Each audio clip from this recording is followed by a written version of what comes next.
السلام علیکم ورحمۃ اللہ وبرکاتہ۔ نحمده ونصلی علی رسولہ الکریم، اما بعد فاعوذ باللہ من الشیطان الرجیم، بسم اللہ الرحمن الرحیم۔ ولو بسط اللہ الرزق لعباده لبغوا فی الارض، وقال النبی صلی اللہ علیہ وآلہ وسلم اعطوا الاجیر اجرہ قبل ان یجف عرقہ، ابن ماجہ۔ آج کل ہمارے ملک پاکستان میں مختلف قسم کے دن منائے جاتے ہیں۔ یہ ٹیچرز کا دن ہے، یہ ماں کا دن ہے، یہ باپ کا دن ہے، یہ مزدوروں کا دن ہے۔ یاد رکھیے، اسلام کے اندر دن منانا اس کا کوئی ثبوت نہیں۔ یہ یہودیوں کا، عیسائیوں کا طریقہ ہے کہ وہ کہتے ہیں بس ایک دن ماں کا دن، ایک دن باپ کا دن، اور پھر ان کی چھٹی، ان کا حال احوال نہ پوچھا جائے۔ جبکہ اسلام تو کہتا ہے وَيُؤْتِ كُلَّ ذِي فَضْلٍ فَضْلَهُ، کہ جس کی بھی جو فضیلت اہمیت بنتی ہے، جس کا جو فضل ہے اس کو دیا جائے، صرف ایک دن کے لیے نہیں، ہمیشہ کے لیے۔ وَبِالْوَالِدَيْنِ إِحْسَانًا، والدین کے ساتھ احسان کیا جائے، صرف ایک دن کے لیے نہیں بلکہ ہمیشہ کے لیے۔ یہ اللہ رب العالمین کا قانون ہے، یہ اسلام کا قانون ہے کہ ہمیشہ کی محبت، ہمیشہ کا پیار ہو، صرف ایک دن دو دن کے لیے نہیں ہے۔ بہرحال آج کل ہمارے ملک میں یکم مئی کو دن منایا جاتا ہے یوم مزدور کے نام سے۔ تو اسلام کے اندر جو یہ خادم ہیں، ہمارے نوکر ہیں، ہمارے مزدور ہیں، ہمارے گھروں میں کام کرنے والے ہیں، ان کے حقوق کیا ہیں، اس پر کچھ باتیں کی جائیں گی۔ سب سے پہلی بات یاد رکھیں، یہ اللہ رب العالمین نے جو یہ مزدور طبقہ ہے، کام کرنے والے ہیں، اللہ نے ان کو ہمارے تابع کر دیا۔ اس لیے نہیں کہ ہم خوبصورت ہیں یا ہمارے پاس زیادہ مال ہے یا ہمارے پاس زیادہ قوت ہے، نہیں، بلکہ اللہ رب العالمین کا قانون ہے۔ اللہ رب العالمین کا ہی راز ہے کہ اللہ نے کسی کو مال دیا اور کسی کو مال نہیں دیا۔ اللہ فرماتے ہیں قرآن پاک میں وَلَوْ بَسَطَ اللَّهُ الرِّزْقَ لِعِبَادِهِ لَبَغَوْا فِي الْأَرْضِ، اگر اللہ رب العالمین اس دنیا میں، زمین میں سب کو ہی اللہ تعالیٰ روزی دے دیتا، سب کے پاس رزق ایک ہی جیسا ہوتا، سارے کے سارے ہی ماہانہ کروڑوں روپے کمانے والے ہوتے، سارے افسر ہوتے، تو پھر اس دنیا میں فساد پھیل جاتا، پھر دنیا میں کوئی کام نہ کرتا۔ تو اللہ رب العالمین نے ہمیں اس کے ساتھ جوڑا ہے۔ اگر ایک انسان کے پاس پیسہ ہے، دوسرے کے پاس پیسہ نہیں ہے، تو جس کے پاس پیسہ نہیں ہے وہ آپ کا کام کرے گا، اور آپ کے پاس پیسہ ہے تو آپ اس کو رزق دو گے، اس کو پیسے دو گے۔ تو اسی طرح یہ ضروریات اللہ نے آپ کو اس کے ساتھ جوڑا ہے۔ اگر آپ کا جوتا ٹوٹ گیا ہے تو جوتا کون بنا کے دے گا؟ جس کو اس چیز کا فن آتا ہے وہی کام کر کے دے گا۔ آپ نے بال کٹوانے، بال کون کاٹے گا؟ جس کو ضرورت ہے، جس کے پاس یہ فن ہے۔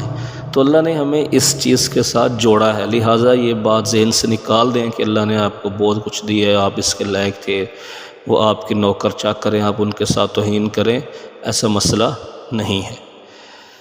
نبی اکرم صلی اللہ علیہ وسلم نے فرمایا اعطوا الاجیر اجرہ قبل ان یجف عرقہ، کہ مزدور کو مزدوری اس کے پسینے کے خشک ہونے سے پہلے ہی دے دی جائے، یہ اس کا حق ہے، اس کو دینا چاہیے، اور یہ اس کا سب سے بڑا حق ہے۔ اسی طرح قول نبی صلی اللہ علیہ وسلم اخوانکم خولکم جعلہم اللہ تحت ایدیکم فمن کان اخوہ تحت یدہ فلیطعمہ مما یأکل ویلبسہ مما یلبس ولا تکلفوہم ما یغلبہم فإن کلفتموہم فأعینوہم، رواہ البخاری۔ آپ نے فرمایا کہ یہ تمہارے غلام، تمہارے نوکر چاکر، تمہارے کام کرنے والے، یہ تمہارے بھائی ہیں۔ سب سے بڑی بات یہ ہے کہ آپ نے ان کو بھائی قرار دیا ہے۔ جب آپ ان کو سمجھے گے نا کہ یہ میرا بھائی ہے، میرا کام کرنے والا، یہ میرا ڈرائیور نہیں ہے، میرا بھائی ہے، یہ ہمارے گھروں میں کام کرنے والی ماسی ہیں، یہ مزدور، یہ ہماری بہنیں ہیں، ہمارے بھائی ہیں، جب آپ ان کو بھائی سمجھو گے تو پھر آپ کبھی ان کے ساتھ توہین امیز لہجہ اختیار نہیں کرو گے۔ آپ نے کہا تمہارے بھائی ہیں، تمہارے ماتحت ہیں، اللہ نے ان کو تمہارے ہاتھوں میں بنا دیے، یعنی اللہ نے ان لوگوں کو تمہارے ہاتھوں کے ماتحت بنا دیے، یہ تمہارے نوکر چاکر ہیں، اللہ نے ان کو بنایا، اس کی حکمت ہے۔ تو جس کے پاس کسی کا بھائی کام کرنے والا ہو، یہاں بھی آپ نے بھائی کہا ہے، اگر کسی کا بھائی کسی کے پاس کام کرنے والا ہو تو وہ جس طرح کا کھانا خود کھاتا ہے اس کو ویسا ہی کھلائے گا، مطلب جس طرح کا اس نے کھانا خود کھایا اس کو ویسا ہی کھلائے، اس کے ساتھ فرق نہ کرے، جس طرح کا لباس نے خود پہنا ہے اس کو ویسا ہی پہنائے گا، کسی قسم کا فرق نہ کرے۔ وَلَا تُكَلِّفُوهُمْ مَا يُغْلِبُهُمْ، اور ان کو ایسا کام نہ دے، ان کو ایسی مشکلات میں نہ ڈالے کہ جس کام کی ان کے پاس طاقت ہی نہ ہو۔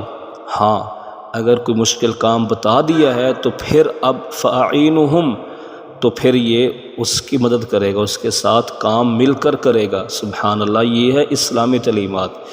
اگر آپ نے کسی اپنے نوکر کو، اپنے نوکر چاکر کو، اپنے غلام کو اگر کوئی آپ نے مشکل کام کہہ دیا ہے، اس سے بچے سے مشکل کام نہیں ہو رہا بیچارے سے، وہ تنگ ہو رہا ہے، تو یہ آپ کا حق ہے، حاجی صاحب کا، چودھری صاحب کا حق بنتا ہے کہ چھوٹے بچے کے ساتھ مل کر اس کو جا کے کام کروا دے، اپنے خادم کو جس طرح کا اس نے خود کھانا کھایا اس کو ویسا کھانا کھلائے۔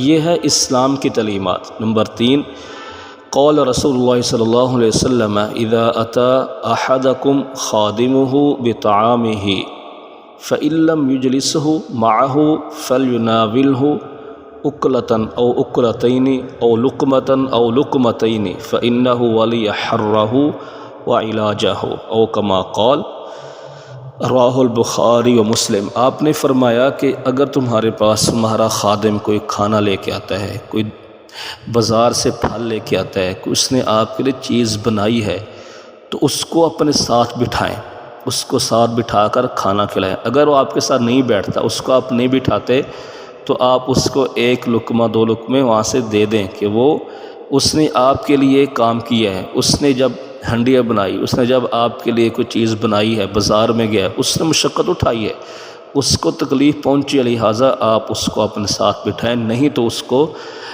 چند لقمے ساتھ بٹھا کے کھلا دیں کہ وہ بھی اس نے مشکل اٹھائی ہے۔ تو یہ ہے اسلام نے جو ایک مزدور کی حقوق بیان فرمائے ہیں۔ آج کل مغربی اقوام بڑی بڑی باتیں کرتے ہیں، لیکن اسلام نے جو حقوق بتلائے ہیں اس حقوق کا کوئی مقابلہ نہیں کر سکتا، کہ آپ نے حکم دی اس کو ساتھ بیٹھ کے کھانا کھلائیں تاکہ وہ آپ کا بھائی، اسے احساس ہو، احساس کمتری شکار وہ نہ ہو، آپ کو احساس ہو کہ آپ کا اپنا بھائی ہے۔ اسی طرح آپ نے فرمایا حل تنصرون وترزقون الا بضعفائکم، رواہ البخاری، کہ یہ نہ سوچیں کہ آپ کا مزدور ہے، یہ آپ کے گھر میں کام کرنے والا نہیں، یہ سوچ نکال دیں، یہ سوچ چھوڑ دیں کہ آپ اس کو روزی دے رہے ہیں، یہ آپ کی تنخواہ کا محتاج ہے، نہیں، یہ شیطان کی بات ہے کہ آپ اس کو کھلا رہے، نہیں، بلکہ آپ نے فرمایا کہ جو آپ کو روزی ملتی ہے، جو آپ کو رزق ملتا ہے، وہ بھی ان کمزوروں کی وجہ سے ملتا ہے۔ ہو سکتا ہے جو آپ کے گھر میں ماسیاں کام کرنے والی ہوں، جو آپ کے گھر میں نوکر کام کرتے ہیں، جو آپ کے گھر میں چھوٹی بچیاں بچے کام کرتے ہیں، ہو سکتا ہے کہ جو آپ کو روزی ملتی ہے وہ بھی ان کی وجہ سے ملتی ہو، لہٰذا آپ نے فرمایا تمہاری جو امداد کی جاتی ہے، جو تمہیں فتح ملتی ہے، تمہارے کمزوروں کی وجہ سے ملتی ہے۔ جب ہم لوگ ان تمام طرح حدیث کو سامنے رکھیں گے، یقیناً ہمیں سمجھ آئے گی کہ یہ مزدور طبقہ، یہ حقیر طبقہ نہیں ہے، یہ ہمارے بھائی ہیں، اللہ نے ان کو ہمارے ماتحت بنا دیا ہے، یہ اس کی حکمت ہے۔ اسی طرح آپ نے فرمایا تھا جب آپ صلی اللہ علیہ وسلم آخری وقت میں تھے، مرض الموت میں تھے، آپ نے کہا الصلاۃ الصلاۃ اتقوا اللہ فیما ملکت ایمانکم، ابو داؤد کی روایت ہے، آپ نے فرمایا الصلاۃ الصلاۃ، کہ نماز کا خیال رکھنا ہے، اس کو ضائع نہیں ہونے دینا، اس کو ضائع ہونے سے بچانا، اور ساتھ ساتھ ایسے لوگوں کا خیال کریں جو آپ کے ماتحت ہیں، جو آپ کے نوکر ہیں، جو آپ کے غلام ہیں۔ اسی طرح آپ نے فرمایا قال اللہ تعالی، اللہ خود فرماتے ہیں، یعنی حدیث قدسی ہے، اللہ فرماتے ہیں ثلاثۃ، 3 قسم کے بندے ایسے ہوں گے کہ جن کے ساتھ میں خود جھگڑوں گا، خود ان سے لڑائی کروں گا۔ ورجل استأجر، ایک وہ شخص بھی جس نے کسی مزدور کو بلایا کام کے لیے، اس نے پھر اس سے اپنا سارا کام کروا لیا اور اس کو اجرت نہ دی، تو کل قیامت کا دن ہوگا، اللہ تعالیٰ ایسے انسان سے خود جھگڑیں گے جس نے مزدور کو بلایا، اپنا کام کروایا، اور اس کو مزدوری نہ دے۔ تو یہ ہے اسلام کے اندر ایک مزدور کے حقوق۔ یہ اسلام کہتا ہے کہ تمہارے بھائی ہیں، ان کے ساتھ مل کے کھانا کھاؤ، ان کے ساتھ کام کرواؤ۔ یہ اسلام کی تعلیمات ہیں۔ اللہ تعالیٰ ہمیں توفیق عطا فرمائے کہ ہم اسلام کو ہی اپنا دین سمجھیں اور اس پر عمل کریں۔ السلام علیکم ورحمۃ اللہ وبرکاتہ۔